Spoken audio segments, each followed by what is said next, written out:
bonsoir Marc Endeveld. Bonsoir. Vous êtes journaliste, on a pu vous lire dans Marianne, Les Inrocks, La Tribune, Le Monde diplomatique ou encore Témoignages chrétiens, rien que ça.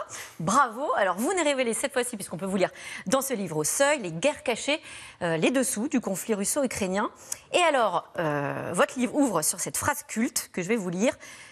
La voici. Messieurs, vous ne pouvez pas vous battre ici. Vous êtes dans le PC de guerre. Vous faites écho à un film de Stanley Kubrick, Docteur Folamour. Quel est le rapport? Alors, que vient faire Kubrick dans la guerre russo-ukrainienne? On l'a vu dès le début du conflit, fin février, la tension entre la Russie et l'Ukraine avec la déclaration de guerre s'est aussi concrétisée par une montée des tensions au niveau international, notamment sur le dossier du nucléaire. Vladimir Poutine, on va dire, a gonflé ses muscles sur le dossier nucléaire. Il a mis en alerte ses forces nucléaires. Menaçant très clairement. En menaçant très clairement. La France a eu aussi des mots assez virulents sur le sujet. Et c'est aussi tout l'objet de mon ouvrage, c'est-à-dire que je dévoile à la fois les coulisses des enjeux énergétiques et également stratégique du conflit ukrainien, et la composante nucléaire est importante à prendre en compte. En espérant quand même que ça ne finira pas comme le film de Stanley Kubrick qui finit dans l'apocalypse nucléaire.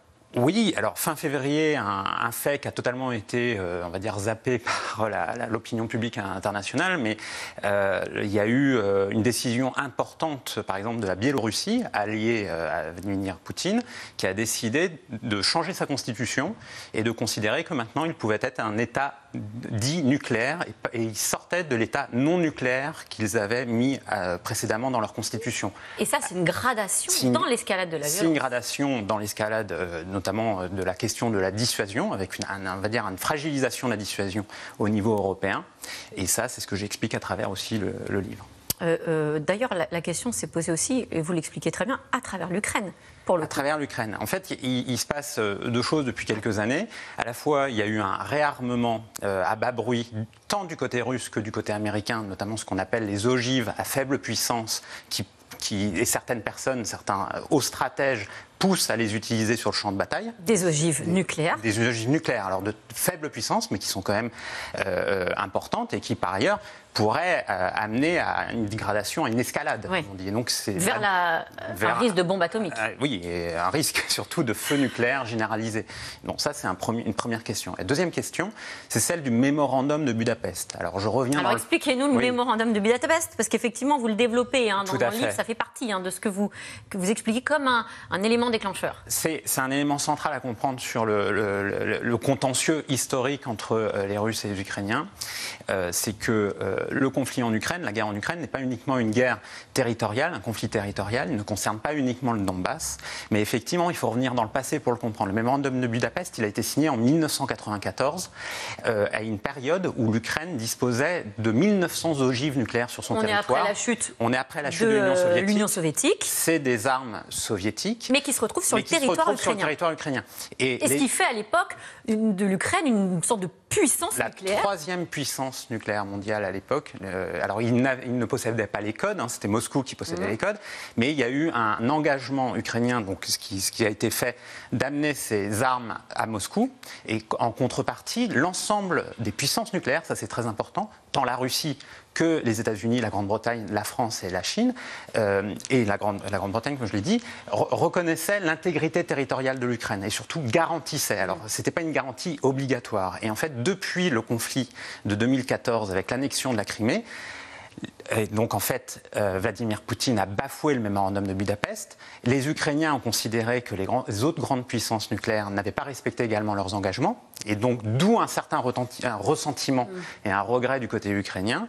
Et donc, effectivement... Est-ce qu'on a sous-estimé l'enjeu énergétique, justement, de cette guerre, finalement? Même nous, vous parliez des Européens, on a vu les tentatives aussi d'Emmanuel Macron. Est-ce qu'on l'avait en tête aussi clairement? Non, notamment en France. Alors, ce qu'il faut savoir, c'est que cet enjeu énergétique fait partie maintenant intégrante des doctrines de défense de certains états-majors au niveau international. Mais en France, ça n'a pas été le cas encore très récemment. Pourquoi les questions nucléaires et énergétiques sont liées? C'est que l'État ukrainien a, comme on le sait maintenant, 15 réacteurs nucléaires sur son sol. La centrale de Zaporijjia, qui est la grande centrale au sud de l'Ukraine, a été, on va dire, envahie par les forces russes.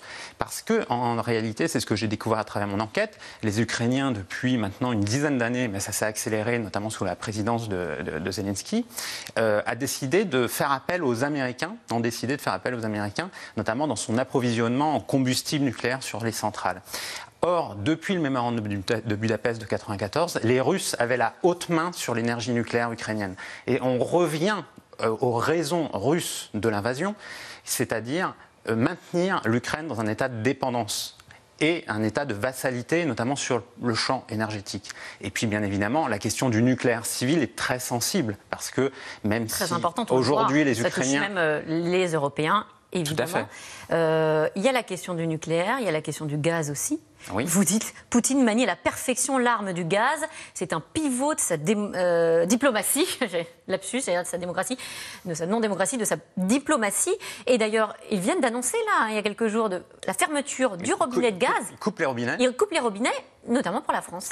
Tout à fait. Alors, il y avait déjà des prémices de cette tension, parce que dès l'été 2021, Gazprom, la principale société de production de gaz et exportatrice, diminue ses livraisons de gaz aux Européens. Mais vous dites on ne l'a pas bien compris, en fait on n'a pas vu le signal. Non, on ne l'a pas bien compris. Ça a quand même eu une conséquence directe à l'époque sur le marché de l'énergie, c'est-à-dire les prix ont explosé notamment sur le gaz, y compris sur l'électricité, parce que ça se sait peu, même l'électricité française est indexée sur le marché également du gaz. Et donc ça... Vous expliquez dans le livre que les prix de l'électricité dépendent des prix du gaz. Oui. Pourquoi ? Parce que l'électricité est calculée, le prix de l'électricité est calculé sur l'énergie la plus chère pour fabriquer l'électricité, en l'occurrence le gaz. Et ça fait partie des prémices. Mais les prémices, vous parliez de sous-estimer l'enjeu énergétique, c'est ancien. Dès 2011, le patron de Gazprom dit aux Européens, lors d'un sommet économique, surmontez votre peur des Russes ou manquez de gaz. Donc les Russes, cela fait bien longtemps qu'ils participaient à un chantage vis-à-vis des Européens. Et le problème des Européens, c'est que sur les dossiers énergétiques, ils sont partis depuis très longtemps divisés, notamment entre la France et l'Allemagne. C'est un objectif de Vladimir Poutine aujourd'hui aussi dans ces guerres secrètes, justement ? Bien évidemment, mais Vladimir Poutine joue de ces divisions entre Européens, entre la France et l'Allemagne, sur le nucléaire, sur le gaz. Et on l'a vu même depuis quelques semaines, chaque État européen, on va dire, en urgence, essaye de diversifier ses approvisionnements en gaz, mais ils le font d'une manière pas du tout coordonnée, même s'il y a eu quelques décisions aujourd'hui. Un dossier d'ailleurs qui ne concerne pas les sanctions vis-à-vis de la Russie, le dossier du nucléaire. Or, il y a énormément de centrales électriques dans l'Est de l'Europe qui sont approvisionnées par les Russes, il faut le savoir. On s'inquiète déjà d'ailleurs de l'hiver prochain, un sujet très franco-français, mais si on manque de gaz, l'État dit qu'il pourrait faire des choix en approvisionnant principalement les établissements publics au détriment des entreprises. Ça fait partie d'une stratégie aussi ? Oui, alors l'élément central là aussi, c'est que le conflit en Ukraine nous concerne principalement, y compris sur l'énergie. D'autant plus qu'en France, le parc nucléaire français est aujourd'hui fragilisé. Plus de la moitié des centrales françaises sont aujourd'hui à l'arrêt pour des questions de maintenance ou de sécurité. Et donc, en fait, on manque d'énergie. Et la question, elle concerne également une grande entreprise française comme Total, qui est alliée, on l'a rappelé, mais je le rappelle dans l'ouvrage, et je raconte cette histoire en longueur, Total est allié en fait depuis très longtemps aux Russes, qui a une société russe, Novatek, et exporte du gaz, notamment par voie, par bateau, par méthanier, de la Sibérie.